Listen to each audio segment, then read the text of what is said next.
I saw a comment recently from a viewer named Mary, who is 73 years old.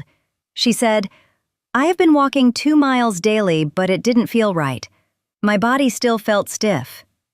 Mary, if you are listening, you hit the nail on the head. Walking is a miracle for your heart. But here is the hard truth that makes people angry.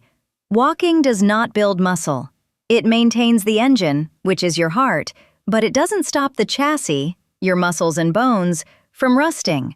If you can walk 2 miles but you can't stand on one leg for 10 seconds, you are walking on a foundation that is about to crack. Today, we aren't just exercising, we are filling the gap that walking leaves behind. No floor work, no moves that hurt your knees, just 5 standing moves to bulletproof your balance. I know there are a lot of videos out there with robot voices and fake studies. It's frustrating. One viewer actually commented that they are tired of videos that just talk without giving real guidance. I hear you. So let's get specific. There is a famous medical metric called the sitting-rising test.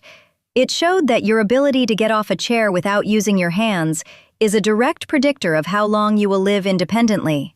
This isn't just about looking good, it's about staying in your own home. I also get asked constantly by people with knee replacements or bone-on-bone hips if they can do this.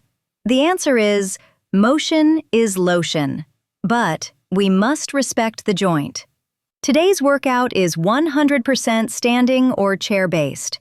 If it hurts, stop. But don't stop moving entirely. Let's build your armor. Exercise number 1 is the sit to stand. This is the engine builder. A viewer from Mauritius mentioned struggling with consistency, so here is the rule. Do this every time you watch TV during a commercial break. Scoot to the edge of your sturdy chair. Plant your feet flat, heels down. If your heels lift, your knees will scream, so keep them grounded. Now, bring your nose over your toes and hinge forward. Drive through your heels to stand up powerfully. Squeeze your glutes at the top. Now, sit back down slowly for a count of 3, 2, 1. Do not just flop down. The magic happens in the slow descent. If you have hip pain or low strength, use your hands on the armrests to assist about 20%, but try to use your legs for the other 80%. We are retraining your brain to trust your legs again. Exercise number 2 is heel raises. One of you commented, "I walk fine, but I was afraid to walk too far."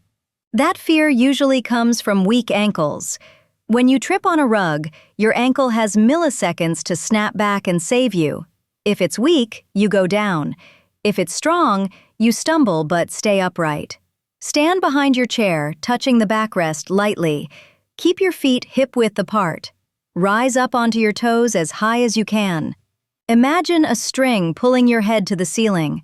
Hold it for 3 seconds, and lower slowly. If you feel a cramp, shake it out. That just means the muscle is waking up from a long hibernation. Exercise number 3 is the single leg stance. A 72-year-old viewer mentioned they started lifting weights, which is amazing. But balance is a different system. You can be strong and still have bad balance. Walking is essentially falling forward and catching yourself on one leg, over and over again. If you can't hold this pose, your walking gait is compromised. Stand tall beside your chair. Lift your outside foot just an inch off the floor. Keep your hips level. Don't let the hip drop. Count to 10. If that is too easy, try closing your eyes. But please, hover your hand over the chair. Closing your eyes turns off your vision and forces your inner ear and nerves to work overtime. Exercise number 4 is the high march. This addresses the shuffle. When we age, our hip flexors get tight and weak from sitting. We stop lifting our feet and we start dragging them. That is how we trip on carpets or cracks in the sidewalk. Face your chair and hold on. Stand tall. Lift your knee as if you are stepping over a small box. Place it down softly. Switch legs. We are aiming for a rhythm here. Lift and lower. Lift and lower. If you have hip osteoarthritis, this motion lubricates the joint. Just don't lift the knee higher than is comfortable. Remember, motion is lotion. Exercise number 5 is narrow base stability. This one looks deceptively simple, but it usually surprises people. You rarely fall when your feet are wide apart. You fall when you are turning in a tight kitchen or standing in a crowded elevator.